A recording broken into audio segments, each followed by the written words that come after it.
Hello everyone and welcome back to the Snap course.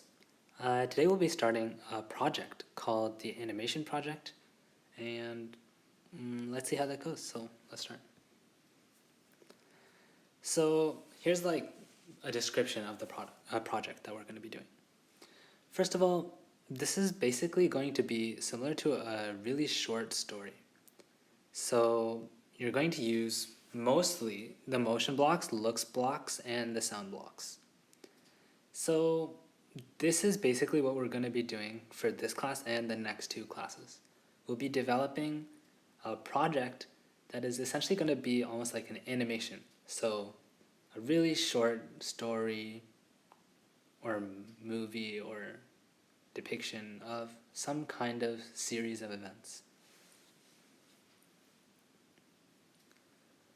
Okay, so before we can actually start working on the project, we should probably get familiar with Snap's blocks. So let's go over the motion category. So the motion blocks can be broken up into two main types of motion. The first one is translational motion. So here we have some of the blocks that we can use to translate our sprites. What this means is that we're going to move without turning. So the first block of importance is the move block, or moving some number of steps. So if you click on that white bubble, you can put in a number, and that number represents the number of units that you will move in the direction. The number is called an argument to this block. So the next block is the go-to block, which will go instantly to a certain location on the stage. So the location that you go to is specified by an x and a y coordinate.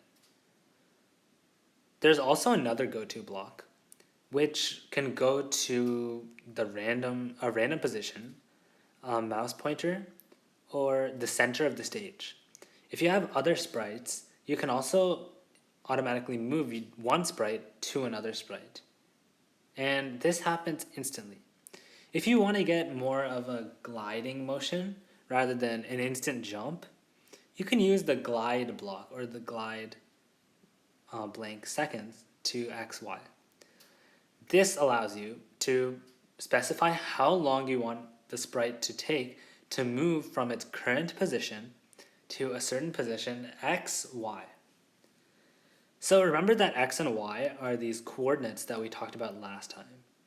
And just as in something good to know, when you want to figure out what a certain xy coordinate is, you can just move your mouse to the position on the stage and then go to your sensing and turn on the mouse's x position and the mouse's y position. So you'll see two checkboxes that you can just click, and you'll be able to see what position you're pointing to on the stage. But in general, you can just use this block to go to any position, and usually you'll play around with the x and y coordinates to get to a position that you want the sprite to move to. Some other ways to translate are also using the change x and change y blocks, which change the x and y positions by a certain amount. So these aren't gliding motions. They'll jump instantly from the current position to a new position that changes the x by a certain amount or changes the y by a certain amount. There's also the set x and set y blocks, which set the x position of the sprite to another x position or the y position to another y position. So just so you can recall something that we talked about in the last lesson, these three blocks in the upper right corner, which is x position, y position, and direction, are called reporters. And do you remember what they do? Basically, these blocks are used to report the x position, the y position, and the direction of the sprite. So let's say you want to move or do something with the x position. So for example, maybe you want to make the sprite say its x position. You could drag this x position reporter into one of those white bubbles, and you can pass it in as an argument, essentially. If you remember that those white bubbles, they are essentially where you pass in what you might call arguments. So those reporters are important for essentially using your x position, your y position, and direction as arguments, and generally for using them in other places.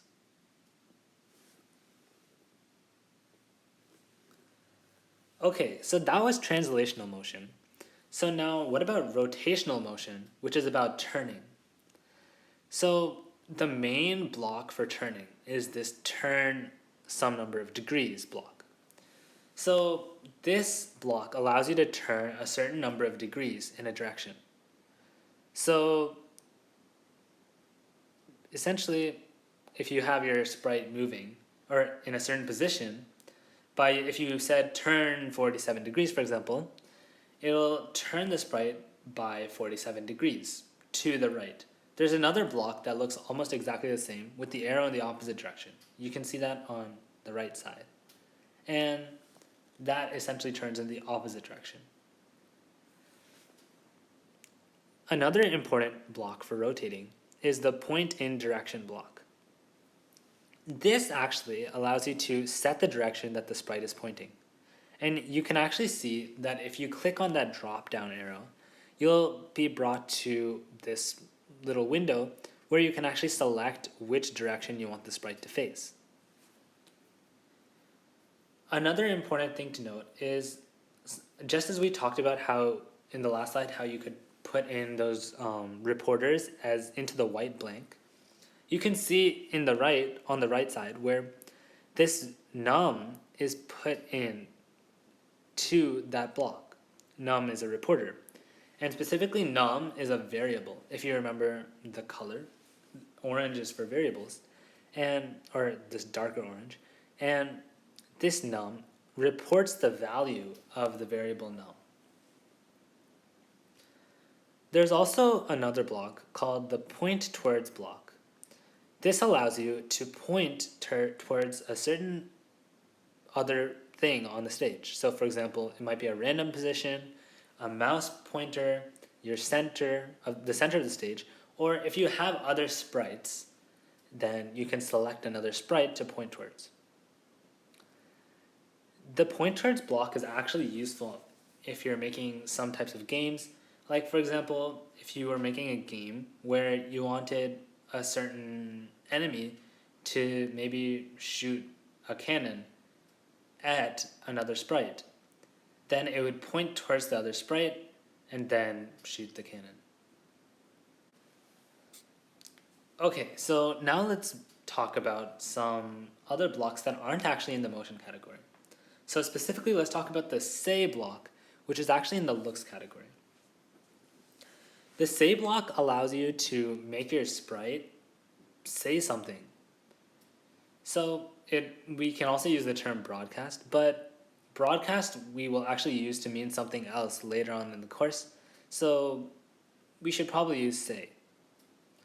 So usually, if we want to say something, for example, in our animation, we'll actually want to say something.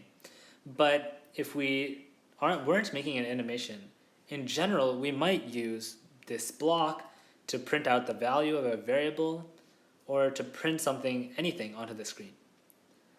So there's two main blocks for saying things. There's the say block, which goes away. The text that's displayed on the screen goes away as soon as the next block is called, or the say for block, which waits for a certain amount of time before it disappears. And you specify the amount of time as another argument to the block. So here we have a depiction of exactly how the say block would look. And here you can see how they're using the rotation block. In actuality, the rotation would happen instantly. But here they're actually using loops, which we'll learn about later on in the course. On the other hand, you can see how the say block actually looks. Okay, so now time to try some stuff with the stuff that you've just learned. So first of all, find a clip art of a person and save it as a new sprite. Then, using motion blocks and the say block, make the person say time to go to, and then you can put anything that you want in that blank, and then make the sprite glide to the right side of the screen.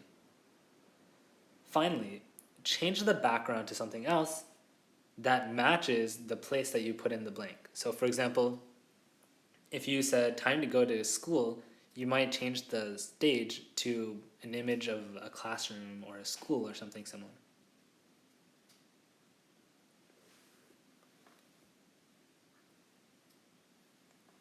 Okay, so assuming that you've tried that, let's practice with the animation project.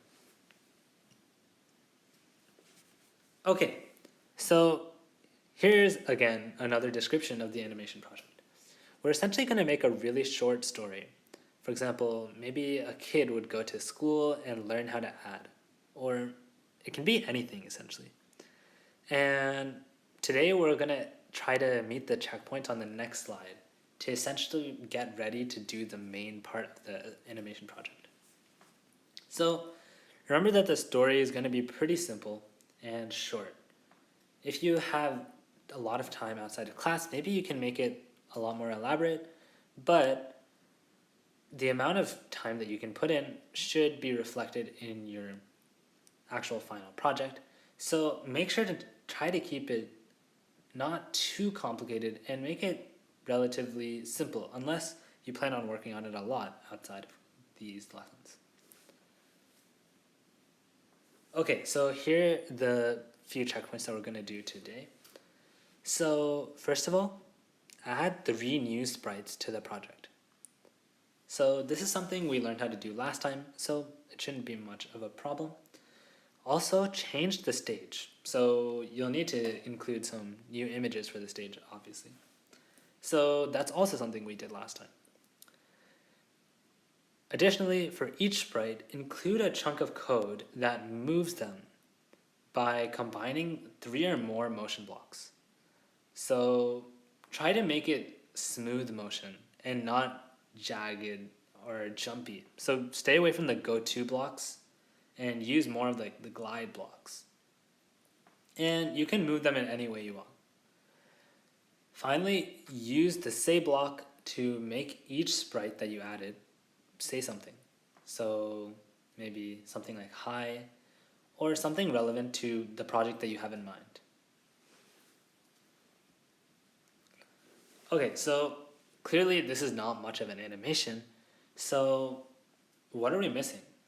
First of all, we're missing almost like a conversation. In an animation, there's a flow. So one thing happens right after the next, and there's an order that things happen in.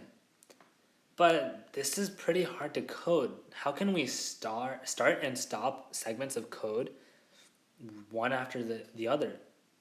We need some way to essentially communicate between sprites. So that's one thing that we need. And essentially, we can fix this using some control blocks. And that's what we'll be doing next time. So we'll be introducing some new control blocks, and then specifically we'll be using these blocks to communicate between sprites and the stage. And this will make our program more fluid and will almost make it more, it'll establish an order to the way our program executes so that our sprites can communicate and there's actually something going on in our animation. Okay, so if you've completed the checkpoints, you can also try adding some more looks and sound blocks. So although we haven't done any of the sound blocks yet, you can actually try experimenting with the sound blocks because they're pretty self-explanatory. For example, if you want to play a certain music note, you can use the sound blocks to do that. So try playing the note 60 for 0.5 beats. I believe that's about a middle C or something similar to that. But then if you try playing that, it'll make some music. And you can make a bunch of these together to make some nice music for your animation. You can try making some basic music and adding that to your project. Also, you can try using these other blocks like repeat, for, and wait. Also, there's another block called forever that you can actually combine with the music blocks to play music for the entire animation. So just repeat the music again and again and again.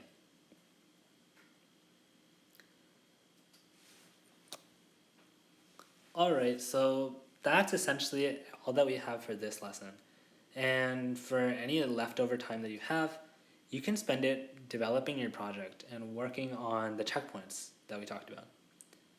So other than that, we'll see you at the next lesson, where we'll be talking more about these control blocks.